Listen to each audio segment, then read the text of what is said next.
Hi, I'm Annie Willis at DIYCave, and today I'm going to show you guys how to use our candle kit. You can order these on our website, DIYCave.com, and what you're going to get when you come by and pick it up is a bag that looks like this, and it says candle kit. And first I'm going to show you what's inside the kit, and then I'm going to show you how to make it at home. What I have here today shows you the things that we have at the shop when we do our class, but all these things can be done at home with your own stuff. So the first thing you're going to get is the directions to the kit, and there are 8 steps. And so there's that, and then there's pictures on this side also of each step. You're going to get, let's see, I have 4 little wick, not wicks, but these are going to help your wick stand up. Sorry about that. They're 4 little sticks. You're going to get 2 mason jars, like this. And each mason jar inside has these wicks. So you'll have 2 wicks inside, each one. And then the last, let's see, what else is in here? You're going to get a bag of wax beads. So this is soy wax. It's really easy to work with. I have worked with beeswax before, and I can tell you that this is easier. So, and then of course a sticker for DIYCave. All right, so we're gonna get started. The things that you're not gonna have that you do need is a regular old candy thermometer. If you wanna purchase one of these, you can do that on our website also. And then you're gonna need something to put the wax in, preferably with a spout that you can heat up. And what works really well at home is maybe a Pyrex about this size that you can put on the stove top or in the microwave, and it has a spout. You can also just use a pot, and don't worry about using one of your pots because the soy wax does come off. It's pretty easy. The other thing you're going to need is some essential oil, and we do have this for sale as well, so you can pick an essential oil if you don't have any at home, or you can pick it up anywhere. You only need a tablespoon for this whole recipe. So, okay, so we're going to get started. I'm going to look at my directions, put my glasses on.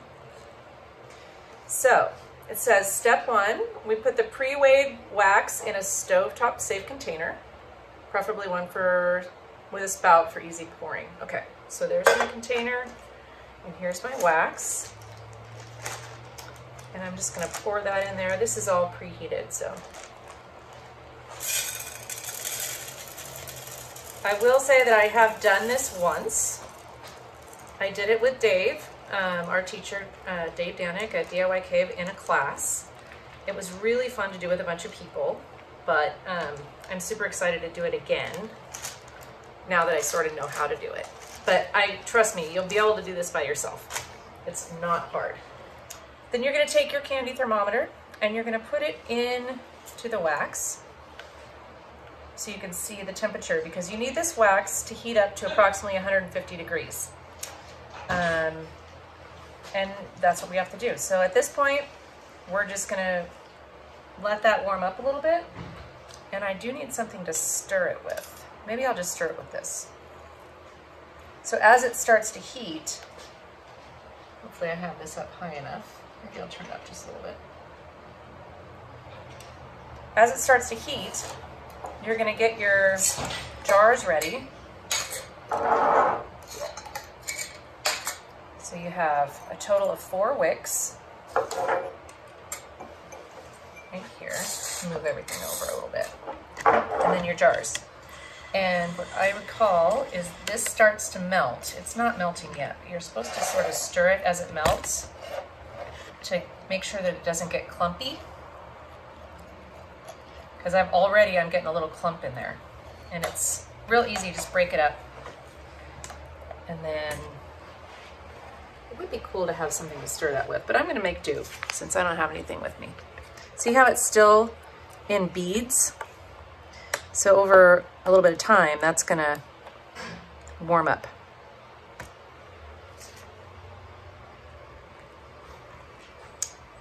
You're gonna take each one of these wicks. Once you get a little melted wax at the bottom, and you're gonna dip it in, and then it'll stick to the bottom of the jar. We have to wait a minute because it's not ready. Okay, so my wax is finally melting really well. I've been using this clean stick to kind of break it up as we go. I'll see if you can see that. Hopefully you can see it a little bit down in there. It's nice and melty. I don't want to take it off too long. And I am at about 100 degrees on my thermometer. So now I'm at a point where I can just continue to let that melt, and I will get my wicks going. Oops, some of that came out. So I'm gonna set this over here. So the wicks, I found this was the trickiest part when I did this before. You're gonna take one at a time. And if you straighten the bottom out, it's a little bit easier. So you dip it in the wax, and you're gonna stick it on one, kind of right in the middle, but on a side, a little bit off to the side, to the bottom of your jar. And then you're gonna take another one, dip it, and I'm using that little stick that's in the pack to push it down when I get it in the jar. And you want that to sort of, maybe I'll even use another one, see if I can get it to really stick. You want that wax to cool. And then I'll do these two while that's cooling. Here's my other jar. Let's see that. Move this bag.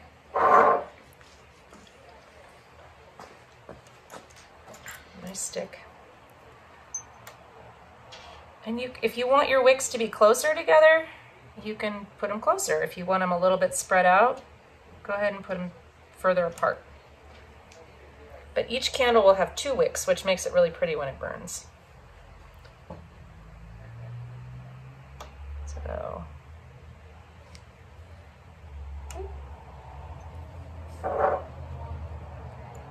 I am not the most crafty person, so these things are a little challenging for me sometimes. There we go. Okay, I'm gonna take the one I did first. I'm gonna let that cool. And then you're supposed to take these. I'm gonna actually read it. Make sure I'm not too hot here. Oh, I'm at 150 there, so I'm gonna turn that down. This wax is supposed to get to 150, but mine isn't totally done. So I'm gonna break it up.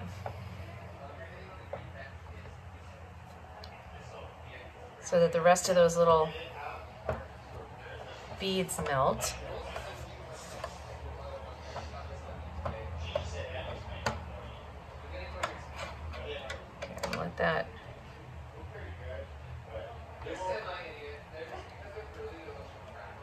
Turned it down, so hopefully those will just melt now. And then this is, so you're gonna, it says to secure them in place with the wood skewers and tape. Oh, tape, I forgot to take tape.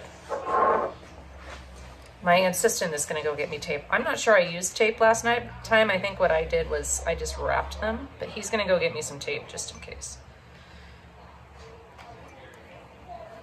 I wrapped them like this.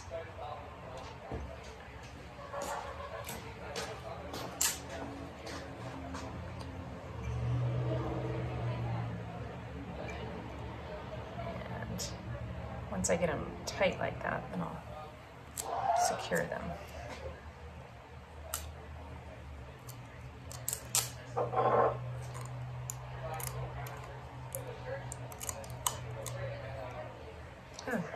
There we go.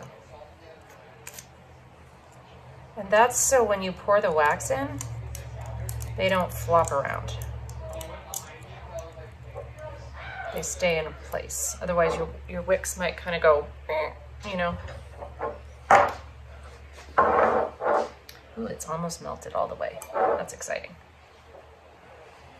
So what I did is I took them like this and I sort of wrapped them around to hold them in place. Those wicks are pretty bendy, almost like a wiki stick, if you know what a wiki stick is from the 1970s.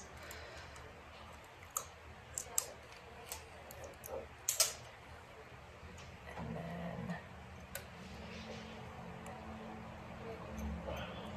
that. And piece of tape. that's what those look like. Ready for me to pour wax in. And now that this is totally melted, I'll show you what that looks like too. It's all nice and melted now. And I'm up to 150 degrees. So now it asks me to, when the wax cools to 135 degrees, so now I have to turn it off. And we're gonna wait for this wax to cool down before we put our essential oils in.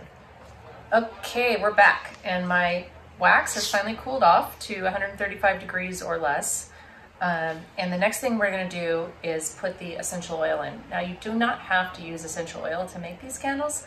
They work just fine without it, but it does make them smell really nice. And you do wanna make sure your wax cools off enough to put it in before you don't want it to put it in at 150 degrees. So we have, right now here I have this grapefruit. It's this one smells really nice, but I've also done it with lavender. You can also mix essential oils. So you'd want a total of 1 tablespoon for this whole kit. But I'm just gonna do these 2 in grapefruit. I'm not gonna mix any today. I have mixed grapefruit and vanilla, which was really lovely. So there's about a tablespoon. I didn't have an actual measuring spoon here at the shop, so I'm just using, that's about a tablespoon. Yeah, it says, oh, that smells so good already. And I'm gonna stir that just a little bit. Stir it around.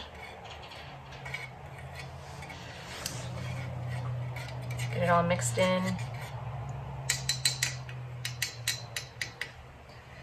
And then go back to our directions. And then it says to fill the jars to the bottom of the jar's lid ring.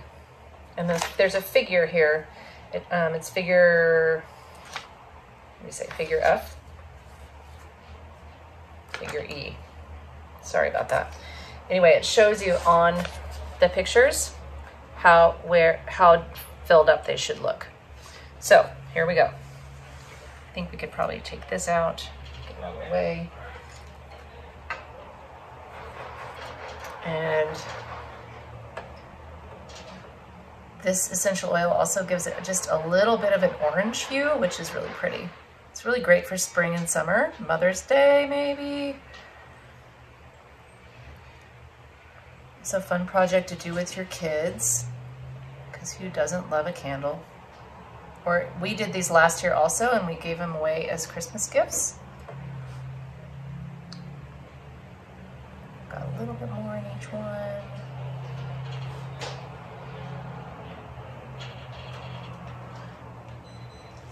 Looks like. And there you have it.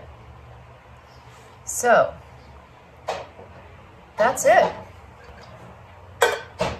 Now the fun part, just kidding. You actually have to wait 24 hours for these to cool all the way before you trim the wicks. And I think it's 48 hours. After 24 to 48 hours, you can use your candles. So that's all. And it's super easy and fun, and I hope that you guys have fun doing it. And thanks for joining.